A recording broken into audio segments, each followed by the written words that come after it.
नबी सल्लल्लाहु अलैहि वसल्लम। नबी करीम सल्लल्लाहु अलैहि वसल्लम ने फरमाया, जो शख्स रमज़ान के रोज़े ईमान और एहतिसाब के साथ रखे, इसके पिछले तमाम गुनाह माफ़ कर दिए जाते हैं। और जो लैलतुल क़द्र में ईमान और एहतिसाब के साथ नमाज में खड़ा रहे, उसके भी पिछले तमाम गुनाह माफ़ कर दिए जाते हैं।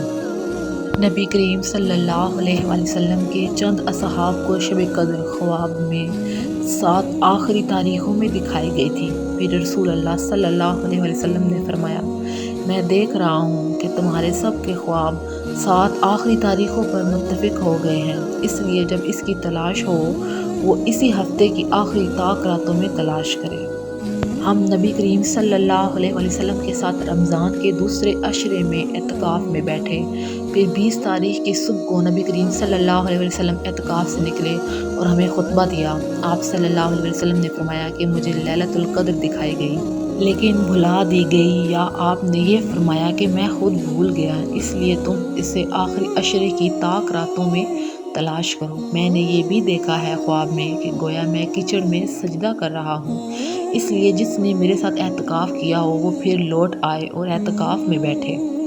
खैर, हमने फिर एतकाफ़ किया। उस वक्त आसमान पर बादलों का एक टुकड़ा भी नहीं था, लेकिन देखते ही देखते बादल आया और बारिश इतनी हुई कि मस्जिद की छत से पानी टपकने लगा, जो खजूर की शाखों से बनी हुई थी।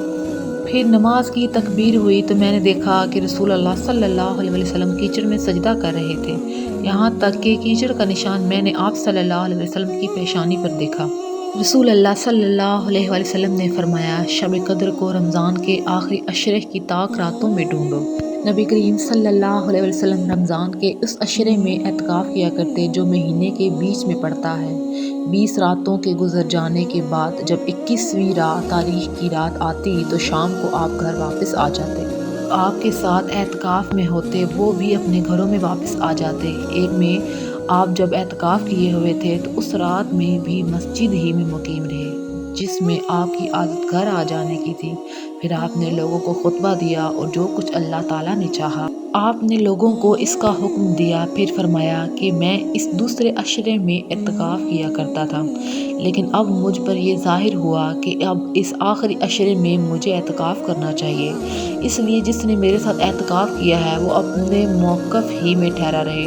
और मुझे ये रात शब क़द्र दिखाई गई, लेकिन फिर भुला दी गई। नबी करीम सल्लल्लाहु अलैहि वसल्लम ने फरमाया, शब क़द्र को रमज़ान के आखिरी अशरे में तलाश करो, जब 9 रातें बाकी रह जाएं, या 7 या 5 रातें बाकी रह जाएं, यानी 21वीं या 23वीं या 25वीं रात में शब क़द्र को तलाश करो।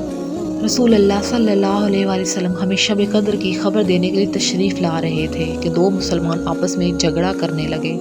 इस पर आप सल्लल्लाहु अलैहि वसल्लम ने फरमाया कि मैं आया था कि तुम्हें शब क़द्र बता दूं, लेकिन फ़लाँ ने आपस में झगड़ा कर लिया, बस उसका इल्म उठा लिया गया और उम्मीद यही है कि तुम्हारे हक़ में यही बेहतर होगा। बस अब तुम की तलाश आखिरी अशरे की 9 या 7 या 5 की रातों में किया करो। जब आखिरी अशरा आता तो नबी करीम सल्लल्लाहु अलैहि वसल्लम अपना तहबंद मजबूत बांधते और इन रातों में आप खुद भी जागते और अपने घर वालों को भी जगाया करते थे। हज़रत इब्न मसूद रज़ियल्लाहु अन्हु बयान करते हैं कि रसूल अल्लाह सल्लल्लाहु अलैहि वसल्लम ने फरमाया, अल्लाह उस शख्स के चेहरे को तरोताज़ा रखे जिसने मेरी हदीस को सुना, उसे याद किया, उसकी हिफाजत की और फिर उसे आगे बयान किया।